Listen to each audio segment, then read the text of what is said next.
यह कहानी एक छोटे से गांव की है जहां पर एक युवक राज और एक युवती प्रिया का प्यार एक बेहद अजीब मोड़ पर पहुंच गया था। यह कहानी सचमुच की है और उन दोनों के प्यार ने एक ऐसी दिशा ली जो किसी ने भी कभी नहीं सोची थी।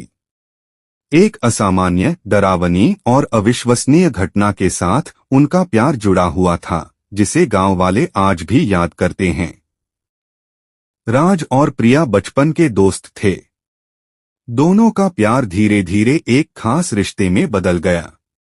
गांव के लोग उनकी जोड़ी को बहुत पसंद करते थे और वे यह मानते थे कि यह रिश्ता बहुत लंबे समय तक चलेगा। लेकिन एक दिन जब राज और प्रिया के रिश्ते में थोड़ी दूरी आई तो अचानक एक अनहोनी घटना घटी जिसने उनके रिश्ते को पूरी तरह से बदल दिया।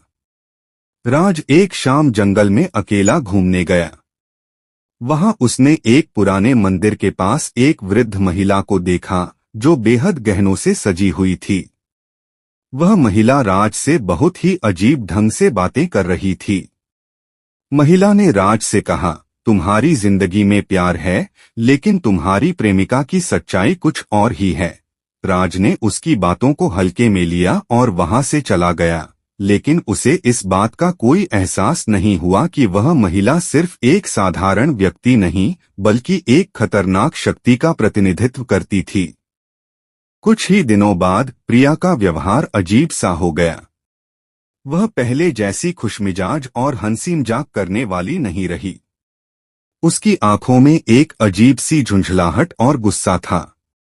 वह राज से कम ही मिलती थी और जब मिलती भी थी तो उसकी बातें और हाव भाव सामान्य नहीं होते थे।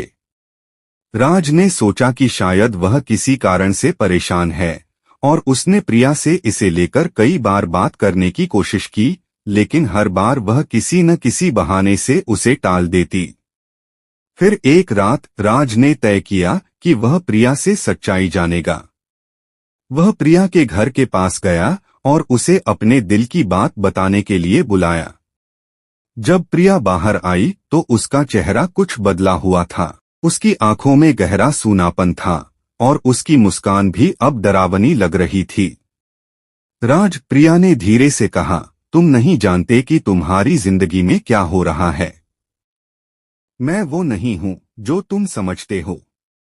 राज ने एक झटके में यह सुना, लेकिन उसे विश्वास नहीं हो रहा था। उसने प्रिया से पूछा, तुम क्या कह रही हो प्रिया? तुम ठीक तो हो? प्रिया ने एक अजीब सी हंसी के साथ जवाब दिया, मैं ठीक नहीं हूं राज।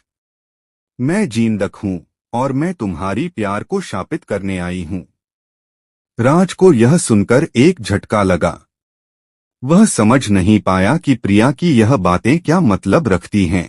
प्रिया ने बताया कि वह असल में एक जिंदक है, एक ऐसी शैतानी शक्ति जो प्यार और रिश्तों में विद्रूपता फैलाती है। प्रिया ने खुलासा किया कि वह एक भूतिया आत्मा है जिसने राज से प्यार करने का नाटक किया था ताकि वह उसे अपनी पूरी जिंदगी और आत्मा में घुस सके। जिंदक ने बताया कि वह किसी अन्य व्यक्ति से प्यार करने में सक्षम नहीं थी, इसलिए उसने राज को अपनी जिंदगी में शामिल किया था। उसका उद्देश्य था उसे पूरी तरह से अपने कब्जे में लेना ताकि वह उसकी आत्मा को अपनी दुनिया में खींच सके। तुमने मुझे अपना दिल दिया था राज, प्रिया ने कहा, और अब मैं तुम्हें अपने कब्जे में लेने के लिए तुम्हारा प्यार चुराने आई हूं। राज को अब यह सब समझ में आ रहा था, लेकिन वह नहीं जानता था कि वह इससे कैसे निपटे। प्रिया का रूप धीरे धीरे बदलने लगा और उसकी आंखों में अब शैतानी जलन और क्रोध साफ दिखने लगा। वह धीरे धीरे राज की ओर बढ़ने लगी और उसकी शरीर से एक अजीब सी ठंडी हवा महसूस होने लगी। राज के पास अब केवल एक ही विकल्प था, वह प्रिया से बचने के लिए तंत्र मंत्र का सहारा ले। उसने याद किया कि उसके दादा ने एक बार उसे एक तंत्र मंत्र के बारे में बताया था जिसे इस्तेमाल करके शैतानी शक्तियों से बचा जा सकता था। उसने अपनी जेब से वह तंत्र मंत्र की पुस्तक निकाली और मंत्र पढ़ना शुरू किया।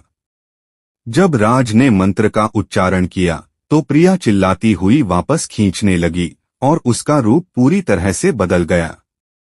उसकी त्वचा मटमैली हो गई और उसकी आंखों से आग की लपटें निकलने लगीं। प्रिया ने राज से कहा, तुम मुझे छोड़ नहीं सकते राज, तुम मेरी दुनिया में आ चुके हो। राज ने पूरे जोर से मंत्र का उच्चारण किया और फिर प्रिया की चीखें तेज होती गईं। अचानक एक भयंकर तूफान आया और प्रिया का रूप पूरी तरह से गायब हो गया। तूफान की आवाजें पूरी रात भर सुनाई देती रही, लेकिन प्रिया फिर कभी सामने नहीं आई।